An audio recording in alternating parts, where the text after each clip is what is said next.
Señores alumnos, bienvenidos a la introducción del curso de Historia Constitucional del Perú de la Maestría de Derecho Constitucional de la Universidad Alas Peruanas. Este día nos va a tocar desarrollar con ustedes una pequeña introducción a lo que es la historia constitucional del Perú. Y hay que tener presente que para hablar de la Constitución es importante también tener en cuenta un antecedente muy importante, y esto se va a reflejar en el curso de Teoría del Estado, cuando empecemos a hablar de lo que es la política, cuando empecemos a hablar de esa evolución que ha tenido el hombre para llegar a la formación del Estado tal cual lo conocemos en la actualidad. Y es que a nosotros nos han siempre enseñado la importancia de la Constitución, pero en cierta forma se ha olvidado o se han olvidado de enseñarnos cómo hemos llegado hasta este proceso o hasta este documento tan importante como es la Constitución. Vamos a hacer un pequeño repaso en torno al avance de la historia constitucional del Perú, sin dejar de lado aquellos elementos tan importantes como es la política, ¿no? Y acordémonos que el hombre es un ser político por naturaleza, y este quehacer político del hombre lo va a manifestar siempre en todo tipo de actividad que puede hacer, ya sea al momento de ejercer poder o al momento de conducir una sociedad, o simplemente al momento de tomar decisiones en bienestar de la comunidad o del grupo social en el cual se encuentre. Acuérdense que la política es el arte de gobierno, ¿no? Y justamente ahí viene una gran diferencia, entendiendo de qué es política y quién es el político, ¿no? Mucha gente suele siempre equivocarse y señalar que la política es mala o la política es corrupta, cuando en muchos de los casos quien ejerce la política o quien en muchos casos se sirve de la política son aquellos que desnaturalizan la ciencia o que simplemente desentienden los principios básicos de la convivencia. Pero algo que sí es importante es entender que dentro de la evolución del hombre como ser social, gregario, con la necesidad de vivir en grupo, va a ir formando sociedades, y esta sociedad va a ir avanzando, como lo vamos a ver más adelante, buscando una convivencia organizada y estableciendo un bien común. Pero para que esta convivencia organizada vaya creciendo, vaya desarrollándose y logre formar los estados, es necesario la interacción política entre las personas. Y ello justamente va a dar inicio a lo que nosotros conocemos como el Estado. Y la forma de conducción del Estado, obviamente nosotros lo hemos tomado con el liderazgo de una sola persona a través de la figura del presidente de la República. La actividad política es muy importante justamente para la organización de un Estado. Como también otro de los elementos importantes es lo que nosotros conocemos como la organización del Estado, ¿no? Y nosotros de repente en algunos cursos básicos en la universidad o de repente también en la educación secundaria hemos visto que nos han enseñado el concepto clásico de los elementos del Estado como la población, la nación y el territorio. Pero también hay que tener en cuenta que no solamente la totalidad de hombres y grupos humanos que forman la población o el espacio físico en el cual se desarrolla el territorio de un propio Estado, sino también hay que tener que existe otro elemento que es el bien común, que va a ser la función esencial del Estado y el ejercicio del poder, ¿no? Por quien ejerce el poder político frente a los ciudadanos de un determinado país, que se va a representar obviamente en la jefatura de un solo hombre, en el caso de nosotros, y que también tiene que tener un principio de equilibrio de poderes, el cual es importante siempre y cuando busquemos la existencia de un Estado constitucional o busquemos la existencia de un Estado democrático. Todo este régimen organizado de población, territorio, bien común, un régimen político, un sistema de gobierno, un régimen político, va a conformar la organización del Estado, y todo este encuadernamiento general lo vamos a encontrar plasmado en la Constitución. Algo que también es importante entender es el hecho de la evolución de la propia sociedad. Nosotros en la actualidad vemos la sociedad ya constituida, vemos la sociedad ya organizada, y cuando vemos esta sociedad tal cual nosotros nos despertamos cada día, no debemos dejar de pensar y de recordar que esta sociedad es el producto de la evolución del hombre. Y esta evolución se va a dar desde que se iniciaron las hordas, los clanes, las tribus, los consejos de tribus, los poblados, las aldeas, los poblados, hasta llegar hasta un grupo determinado llamado nación. Y justamente los vínculos que van a unir a estos grupos humanos van a ser distintos. Justamente al pasar los años o al transcurrir el tiempo, va a haber vínculos distintos, como van a ser, por ejemplo, inicialmente la promiscuidad en las hordas, los elementos ideológicos o religiosos, como es el caso de los tótem, un elemento sanguíneo, elemento de territorio, y hasta llegar a los elementos comunes que van a identificar a las naciones, como la tierra, la sangre, las costumbres y demás elementos que puedan unificar e individualizar a determinados grupos sociales. Los vínculos normativos que van a existir van a ser diversos. Inicialmente vamos a ver un vínculo familiar, la costumbre como un elemento importante y que se va a cada vez a formalizar, no solamente llevando al origen de lo que conocemos como el derecho consuetudinario, sino también estableciendo ya un elemento mucho más formal como es también la Constitución. Y no podemos dejar de lado también la forma de gobierno, que también ha tenido una evolución. Si hablamos de las hordas, vamos a ver que quien ejercía poder por la fuerza iba a ser quien iba a tener el liderazgo, o si hablamos de los clanes, vamos a ver que existían sacerdotes que se encargaban de dirigir la comunidad, y si hablamos de las tribus y los consejos de tribus, vamos a ver el jefe de tribu o el consejo de ancianos como elemento de liderazgo, y cuando llegamos ya al estado actual, vamos a ver un presidente de la República que ejerce el poder. Pero esta evolución, ya sea de la forma de organización del hombre, de los elementos en común que los van a regir, o la forma normativa, o la forma como va a organizarse el poder, es parte de la evolución y sobre todo es parte de la historia para llegar a un Estado. Y luego este Estado va a tener la necesidad de organizarse jurídicamente, y es allí justamente donde empiezan a hacer la percepción o la idea y la necesidad de crear una Constitución. Pero no solamente el hecho de crear una Constitución va a solucionar el problema de orden del Estado. Es importante también tener en cuenta que tiene que haber principios básicos, justamente en torno a la convivencia entre el Estado y el pueblo. Y allí es donde vamos a encontrar el orden, el poder y la libertad, y algunos elementos que van a servir a unificar estos principios pilares del Estado, como va a ser la fuerza, la obediencia y el consenso entre el ciudadano. Si nosotros recordamos, por ejemplo, el famoso contrato social de Rousseau, en el cual el pueblo delega parte de su soberanía al Estado para que el Estado pueda gobernar en ejercicio de esa soberanía, vamos a ver de que van a haber dos principios que se van a desprender de esta relación. El principio de subordinación por parte de la sociedad y por otra parte el principio de ius imperio por parte del Estado. Pero esta relación de poder entre ambos, el poder constituyente por parte del pueblo, el poder constituido por parte del Estado, necesariamente tiene que establecer principios base. Y estos principios bases, como podemos ver, van a ser siempre el orden, el poder y la libertad. Pero estos principios bases van a necesitar de principios de subdesarrollo, como son la obediencia, la confianza y el consenso, para que exista una armonía en esta convivencia de ambos poderes. Y entrando un poco, y haciendo un pequeño repaso en torno a lo que es los inicios que nos llevan al elemento fundamental de organización del Estado, como es la Constitución, nos va a tocar entender qué es la Constitución. Hay muchas formas de definir la Constitución, dependiendo mucho del análisis que le queramos dar, de la forma como queramos interpretar el texto constitucional.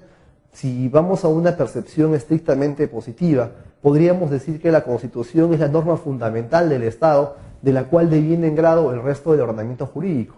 Si hablamos desde una percepción estrictamente estadual, vamos a ver que la Constitución es aquel documento que regula el poder del Estado en base a una separación de poderes y una defensa de los derechos fundamentales de la ciudadanía. Pero dentro de una percepción general, vamos a ver que la Constitución va a ser un punto medio en la relación Estado-Pueblo.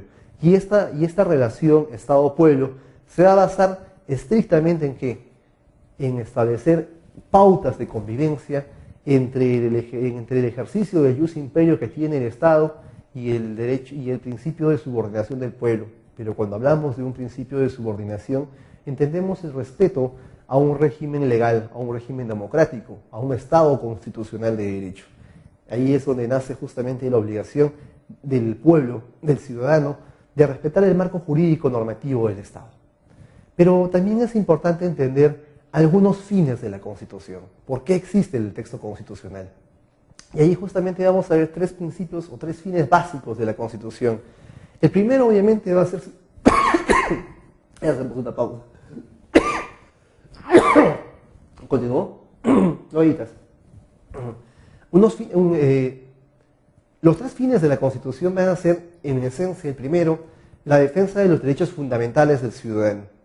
Obviamente habíamos conversado que hay una relación Estado-pueblo, y ahí es justamente donde la Constitución tiene el deber de proteger al ciudadano en el elemento más sensible y esencial de su existencia, los derechos fundamentales. Un segundo fin del Estado va a ser justamente regular la existencia de este ente inmaterial llamado Estado, estableciendo el principio de separación de poderes y limitando las funciones de los organismos que se creen en base a esta separación de poderes. Y un tercer fin de la Constitución va a ser justamente regular la convivencia entre el Estado y la ciudadanía. Y estos tres fines se van a materializar justamente en el ordenamiento jurídico que tiene la Carta Constitucional. Si nosotros podemos ver nuestra Constitución, vamos a ver que la separación entre los derechos fundamentales, en el primer capítulo de la Constitución, la estructura del Estado y los mecanismos de interacción a través de los órganos autónomos en la Constitución el capítulo de descentralización va a contener justamente esos tres fines que hemos mencionado. Por otra parte, hay que entender también que la Constitución tiene ciertos elementos formales. La Constitución es una ley, obviamente que sí. Algunos señalan o tienen la duda si es que la Constitución no es una ley. Pero en esencia la Constitución es una ley, pero tiene una naturaleza distinta, tiene un punto de origen distinto, tiene un alcance distinto, pero en esencia nace como cualquier tipo de ley. Obviamente con una votación distinta, con un proceso de formación distinta, y obviamente con un rango normativo distinto, ¿no? Ahí encontramos las diferencias entre la fuerza normativa, que por parte de la Constitución, y la supremacía constitucional como un elemento diferenciador. Generalmente la Constitución es escrita. Hay que tener en cuenta que solo en el caso de la Constitución inglesa hablamos de una Constitución consuetudinaria, no escrita, ¿no? Pero en los demás países del mundo los textos constitucionales siempre están sostenidos en cuerpos materiales, en cuerpos tangibles, ¿no? Por otra parte, es sancionada generalmente por el poder constituyente, ¿no? Tradicionalmente las constituciones han nacido de asambleas constituyentes. En algunos casos, como por ejemplo el caso peruano con la Constitución de 1993, nace de un Congreso Constituyente democrático con ciertas peculiaridades que escapan mucho de nuestra historia constitucional, pero que en esencia fueron convalidadas con la historia. Por otra parte, otro elemento importante de la Constitución es que debe tener un proceso que dificulte su reforma. Si nosotros tomamos en cuenta la conceptualización de Constitución que hemos hecho, hemos señalado que la Constitución es la norma fundamental del Estado, de la cual deviene en grado el resto del ordenamiento jurídico. Entonces la Constitución se convierte en el punto de inicio, en el punto base del ordenamiento judicial o del ordenamiento normativo de un Estado. Y esto es importante, porque si la Constitución tuviera un proceso de modificación continua, un proceso de modificación sencilla, conllevaría que esta base angular, este punto de partida, cambiara a cada momento, con lo cual el sistema normativo del Estado también correría la misma suerte, ¿no? Obviamente creando lo que conocemos como una inseguridad jurídica. Por otra parte, dentro de los elementos materiales que tiene la Constitución, vamos a ver que contiene normas de organización del Estado, justamente cuando hablábamos de la separación de poderes, contiene normas de jerarquía suprema, al hablar de que la Constitución es la norma fundamental del Estado dentro del ordenamiento jurídico, debe reconocer los derechos fundamentales de las personas y protegerlo. Obviamente que ahí tenemos que recordar que el fin supremo de protección o de defensa del Estado es la persona humana, ¿no? Debe distribuir el poder entre los distintos órganos del Estado, cuando hablamos, por ejemplo, de la separación de poderes, y debe configurar un gobierno democrático y, obviamente, como hemos visto también, el respeto de los derechos de la ciudadanía. Y ahora, adentrándonos un poco a lo que es la Constitución peruana, nosotros vamos a ver que nosotros hemos sido un país colonia de los españoles, y eso también ha conllevado que heredemos el sistema normativo de otros países.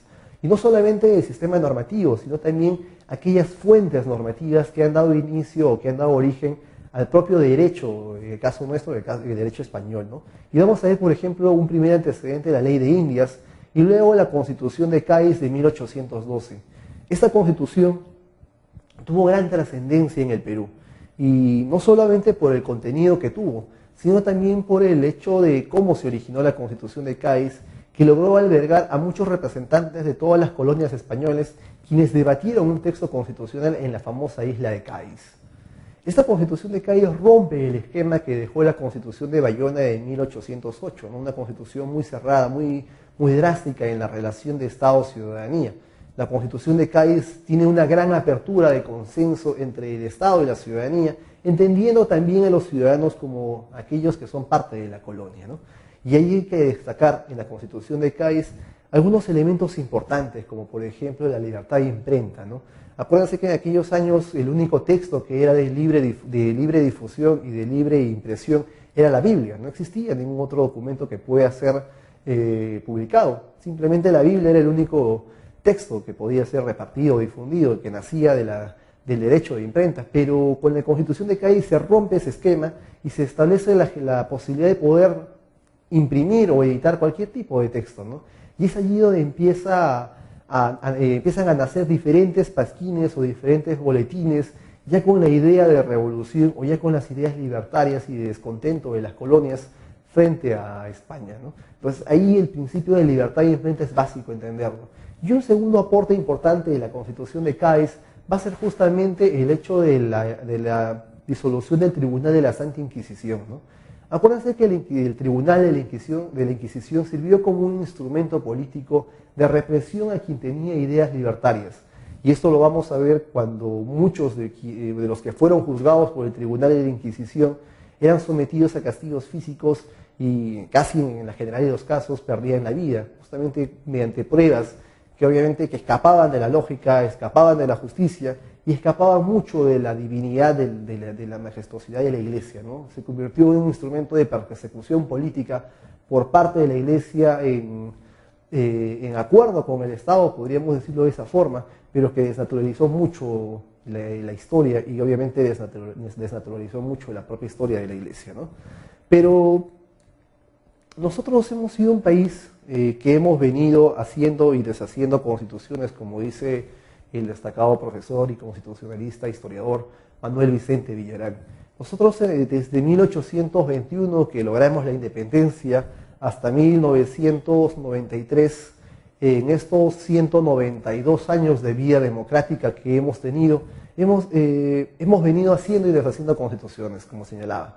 Nosotros hemos tenido en estos 192 años 12 textos constitucionales, más o menos a un promedio de 12 años por cada constitución, si sacamos un promedio entre todos los textos, lo cual no convierte al Perú en un país constitucionalista, al contrario, convierte al Perú en un país inestable constitucionalmente, dado que la periodicidad de los textos constitucionales, como podemos ver en pantalla, no ha sido de larga data, sino ha habido constituciones que han tenido una efímera vigencia, como por ejemplo la Constitución de 1823, impulsada por el general San Martín, ¿no?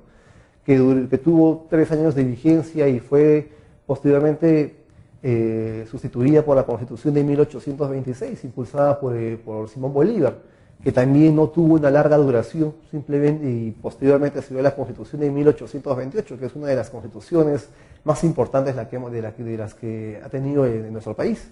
Y si nos ponemos a ver la evolución en general de las constituciones del Perú, nuestros textos constitucionales, salvo la Constitución de 1860, que fue la más vigente, que tuvo una vigencia cerca de 60 años, con una interrupción temporal de la Constitución de 1867, la Constitución de 1860 dura hasta 1920, ¿no? Obviamente un periodo larguísimo a comparación de los diferentes textos constitucionales.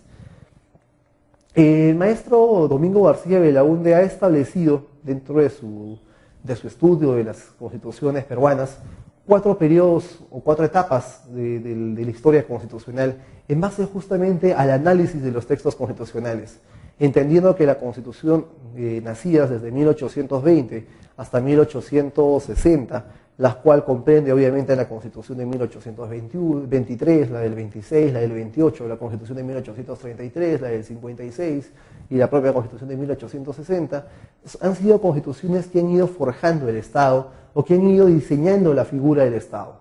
Si bien es cierto, las 2 primeras constituciones, vale decir la Constitución de 1823, propiciaba una monarquía constitucional, obviamente instituida por San Martín o idealizada por San Martín, y la Constitución de 1828 establecía un Estado confederado con una presidencia vitalicia generada o ocupada por Simón Bolívar, sirvieron en cierta forma de inicios, de bases del debate para que se pueda dar posteriormente la Constitución de 1828, ¿no?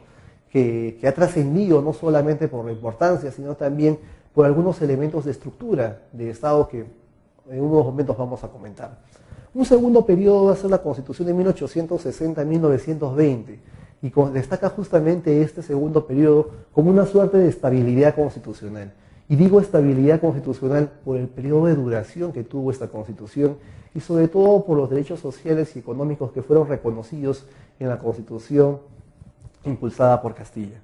Y un tercer periodo va a ser de 1920 a 1979, que tuvo características peculiares, no solamente por la forma de gobierno que imperó en dichos años, obviamente, donde la dictadura militar fue ponderante en el Perú, sino también justamente por la limitación de muchos derechos fundamentales y por el ejercicio de poder de un solo lado, el Estado, frente a la ciudadanía.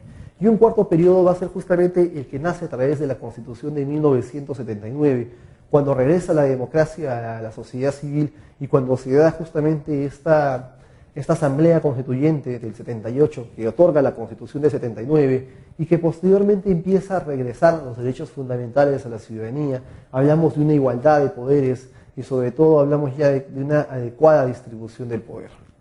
Y ahí viene justamente la importancia de algunas constituciones, ¿no? Habíamos comentado hace un momento la importancia de la Constitución del 28 en el hecho de que fue esta Constitución la que dio las ideas bases de lo que es el Estado peruano. Acuérdense que habíamos conversado que la Constitución del 23 y la Constitución del 26 fueron descartadas porque iban mucho más allá de la idea o de la percepción que tenía el peruano en ese momento de estructurar su Estado. La Constitución del 28 ayuda a entender o ayuda a definir la forma de Estado que teníamos, si éramos un Estado presidencial o dentro de un sistema presidencial o un sistema parlamentario. Ayudó a definir, por ejemplo, el hecho de si éramos un Estado unitario o un Estado federado. Ayudó a establecer la forma de gobierno y dentro de ello establecer la separación de poderes que debería existir en nuestro Estado, ¿no? Y esos es justamente algunos elementos también que se empezó a debatir y a constituir en esta Constitución de 1828, ¿no?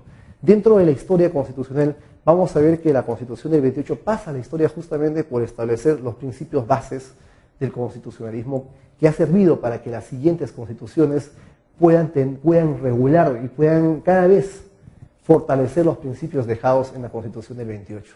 Y otra constitución también que pasó a la historia es la Constitución de 1979, no solamente por el contexto social, político que se dio en aquel momento, sino también por el reconocimiento de los derechos fundamentales recogidos de la Convención Interamericana de Derechos Humanos e incorporados al texto constitucional, por la creación y el recojo de la figura del Tribunal de Garantías Constitucionales de la Constitución de España de 1978 e incluido en la Constitución de 1979 del Perú, sino también por los principios sociales existentes en el propio texto constitucional, en el cual devolvía la homogeneidad o devolvía la equidad entre la relación entre el Estado y la ciudadanía.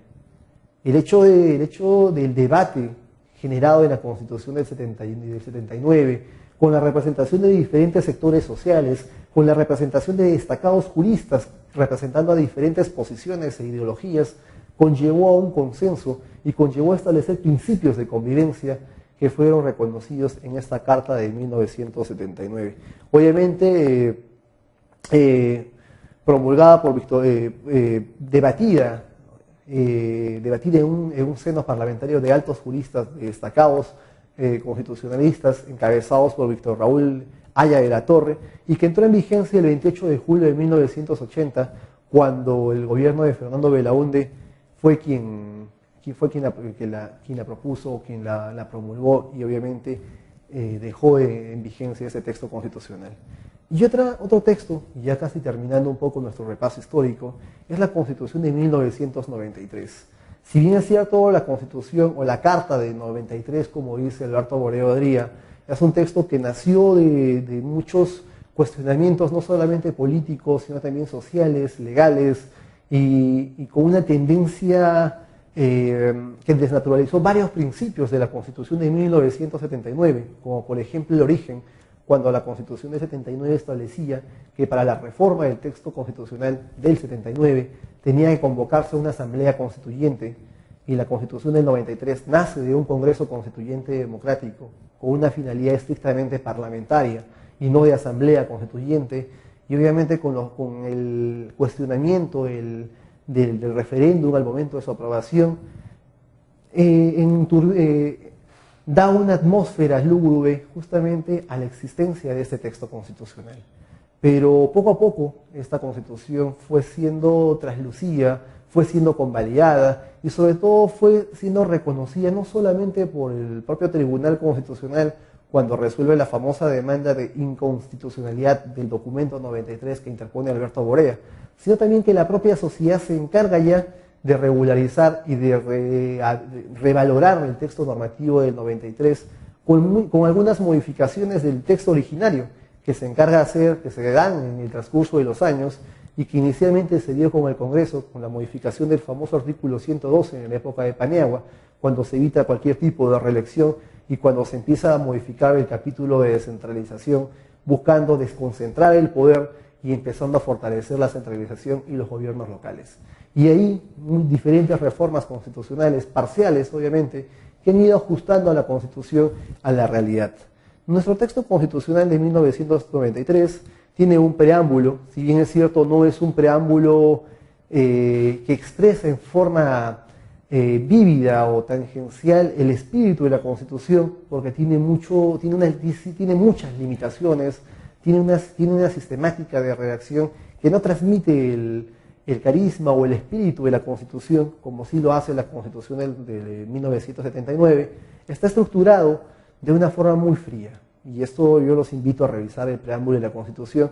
Y después de ello vamos a ver que la Constitución tiene 6 títulos, ¿no? De la persona, de la sociedad, del Estado y nación, régimen económico, la estructura del Estado, de las garantías constitucionales, el proceso de reforma. Tiene 26 capítulos, 206 artículos y 16 disposiciones finales y transitorias. Algo que también es importante entender, y señalaba yo hace un momento, es que el proceso de reforma constitucional tiene que ser un proceso que sea dificultuoso en el hecho de modificar el texto constitucional. El valor que tiene la Constitución, la importancia que tiene la Constitución en el ordenamiento jurídico de un Estado, va a conllevar a que tenga que ser un cuerpo sólido. Obviamente ahí hemos destacado la seguridad jurídica como elemento principal en esta relación. La Constitución del 93 establece que debe ser aprobada cualquier tipo de reforma con la mayoría absoluta de los miembros del Congreso, en 2/3 partes, ¿no? Y ratificada mediante referéndum. Se omite el referéndum cuando esta aprobación se da en 2 legislaturas consecutivas, ¿no? Y algo también importante es de que también pueden existir iniciativas de reforma ciudadana, ¿no? Cuando el 0.3 de la población recolecta firmas y establece un proyecto de ley que regule o que solicite la reforma constitucional. Es el caso, por ejemplo, que hace unas semanas atrás se dio con la iniciativa de reforma constitucional iniciada por el destacado profesor Alberto Borea Odría, justamente buscando que modificar texto constitucional en algunos elementos importantes, como por ejemplo el régimen económico, y regresar a los principios establecidos en la Constitución de 1979, propuesta que todavía en el Congreso recién va a ser debatida en los siguientes días. Luego de este repaso constitucional, yo espero que podamos seguir conversando en torno a la importancia y a la destacada historia política y constitucional que ha tenido nuestro país. Si bien es cierto, he señalado, nosotros no somos un país de eximios constitucionalistas, sí hemos tenido la suficiente inteligencia y hemos tenido la suficiente genialidad, por decirlo de alguna forma, para ir adaptando determinadas figuras del constitucionalismo europeo y del americano, para ir adecuándola a nuestro sistema nacional. De alguna forma hemos ido buscando mezclar, combinar y habilitar instituciones políticas de diferentes orígenes y hemos ido adecuando a nuestro sistema. Nuestra tarea ahora como maestrantes en Derecho Constitucional es justamente entender esas figuras, entender su evolución, entender su aplicación y sobre todo empezar a hacer propuestas que vayan fortaleciendo no solamente las instituciones constitucionales, sino también el régimen democrático en el cual nosotros vivimos. Les agradezco por su atención y espero verlos en las sesiones de clase en el desarrollo de nuestro curso de Historia Constitucional de Perú. Muchas gracias, señores.